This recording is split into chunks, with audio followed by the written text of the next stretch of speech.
Chernobyl is one of the most recognized nuclear sites in the world, but not for a good reason. The reactor meltdown in 1986 became a worldwide symbol for how dangerous nuclear meltdowns can be. In the height of the Cold War, when the United States and the Soviet Union were in a nuclear arms race, this disaster spread fear of what could happen if a nuclear bomb is dropped. Thankfully, that didn't happen, but the Chernobyl meltdown has many dark secrets that most people don't know about. That being said, here are 5 of the darkest facts about the Chernobyl disaster.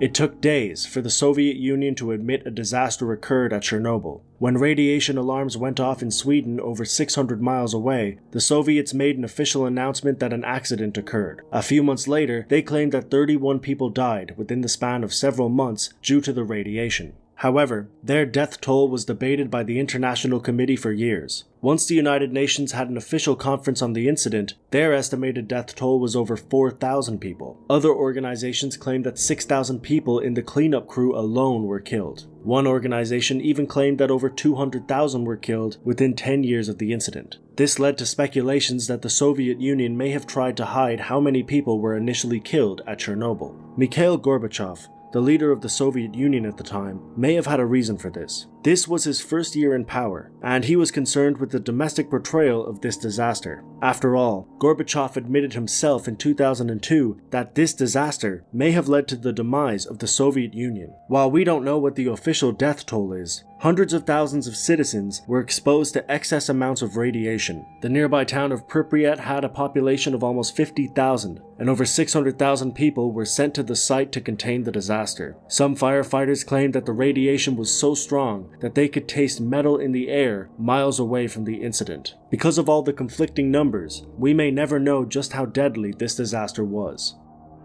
How did these people die? I mean, we're talking 1 million people dead from this nuclear plant accident. How? They died of multiple different kinds of diseases, from cancer to heart disease, brain damage, thyroid cancer. But many, many children died in utero, in other words, before they were born, or died of birth defects after they were born. How did these scientists determine 985,000 deaths as a result of Chernobyl? Based on medical data that were available to the scientists.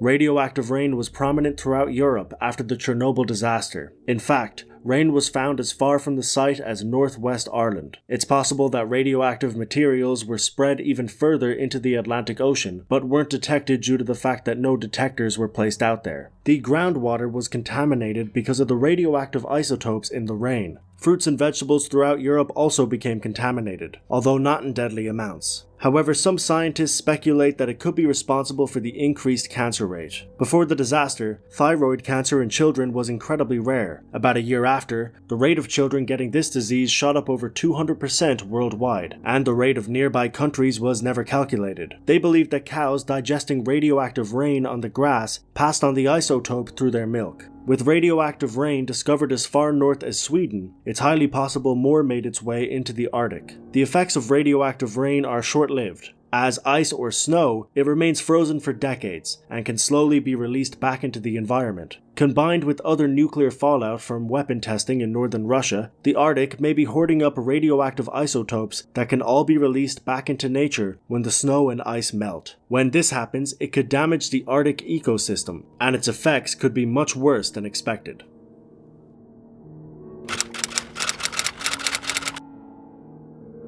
Many people believe that the area around Chernobyl is currently completely void of any life. However, that is untrue. Instead, most species of wildlife are actually thriving at Chernobyl. The original exclusion zone contains a 30 square mile radius, and that zone is about 1,600 square miles today. Inside this radius is an area called the Red Forest, which gets its name due to the reddish color of the trees, which was caused by high amounts of radiation. Many of the trees in the forest are dead but still standing. This is because the fungus that typically breaks down the trees was also killed by radiation. For this reason, these trees are nicknamed the zombie trees. One of the interesting effects of radiation is the impact on birds. The genetic mutations have resulted in birds having smaller brains, and this may be the case for other animals as well. However, the Chernobyl exclusion zone has become a sanctuary for wild animals, especially large mammals. Wolves, bears, and moose are experiencing thriving populations. One study suggests that wolves may be thriving more in Chernobyl than in Yellowstone National Park.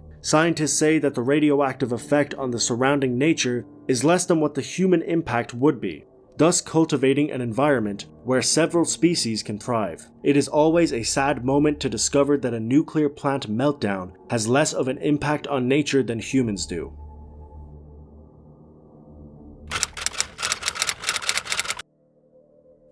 The Chernobyl cleanup was a big task. The Soviet Union originally used robots supplied by Germany to attempt the cleanup. This was one of the first time robots were used to clean up a disaster. However, the technology to do this wasn't quite there. The metal on the robots also melted due to the radiation. Because of this, firefighters and a specialized cleanup crew were sent in on foot. Radioactive protective barriers were installed to help protect them, and they could only clean up 1 minute per day to avoid prolonged exposure. These men were later called the biorobots, as they did the work the robots couldn't. Unfortunately, some of these men died and had to be buried in welded shut coffins to prevent radiation from their body contaminating the environment. During cleanup, the workers discovered that one receptor was melting down and melting through the power plant, creating a lava-like substance of radioactive isotopes in metal. This substance was so hot, it was melting the concrete.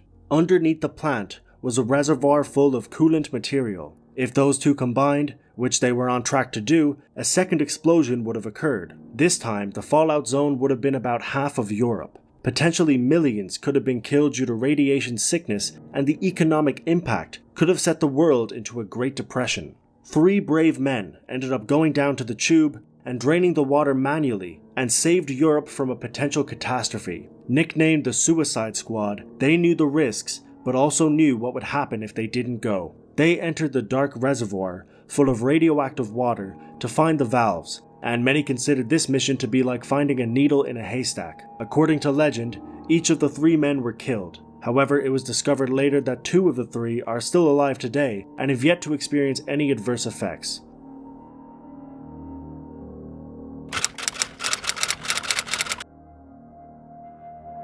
"33 years after the Chernobyl incident, people are still in danger from being affected by the radiation. In 2015, wildfires throughout Russia were heading for Chernobyl and nearly caused the nearby forest to catch fire. After Chernobyl, the nearby trees were met with high doses of radiation and they subsequently died. As previously mentioned, the radiation killed off the fungus and germs that would normally eat these trees. The animals that spread their fungi are also avoiding the area due to lack of vegetation. These dry, dead trees make perfect kindling for a forest fire. If they would have caught fire, radioactive particles could have been spread throughout the atmosphere. That was a close call and it can easily happen again. The area created to contain the radioactive effects of the nuclear disaster is highly susceptible to wildfires. Droughts throughout Eastern and Central Europe increase the risk of this happening too. However, that isn't the only thing putting people at risk. The sarcophagus created in order to secure Reactor 4, which is the reactor that caused the explosion, isn't fully secure. Some experts say that a second explosion is still possible, although further advancements in technology are reducing the risk. It was recently announced that the sarcophagus will be dismantled and replaced with a new type of containment device. Some experts warn that this could put the entire area at risk again if things don't go smoothly. The project hasn't started yet due to issues with funding. Let's hope that the containment lasts long enough for technology to make sure the area is safe once again. As of now, the area won't be safe to live in for 20,000 years. 30 years may have passed, but Chernobyl is still a dangerous place to live. On April 26, 1986, a botched systems test sent clouds of nuclear material across Europe and sent radiation levels soaring. It was the worst nuclear meltdown in history. Video from the time showed a facility in ruins as rescue workers surveyed the damage. And now, as the 30th anniversary approaches, Greenpeace's Rashid Alimov says little has changed. The radiation levels are high. Many areas are considered to be contaminated and are not acceptable for agriculture and other things. Here in Russia's Bryansk region, the radiation has touched every aspect of people's lives. It is in the food they eat, in the milk and water they drink, on the children's playgrounds, and in the soil where their vegetables grow. And that is all for this video. Thank you very much for watching. If you enjoyed, don't forget to hit that like button. I will leave a link down below to the sources, footage, and the music I used for this video, along with links to my Twitter and my Instagram, both of which are to Burke321. But like I said, that's all for now. As always, until next time.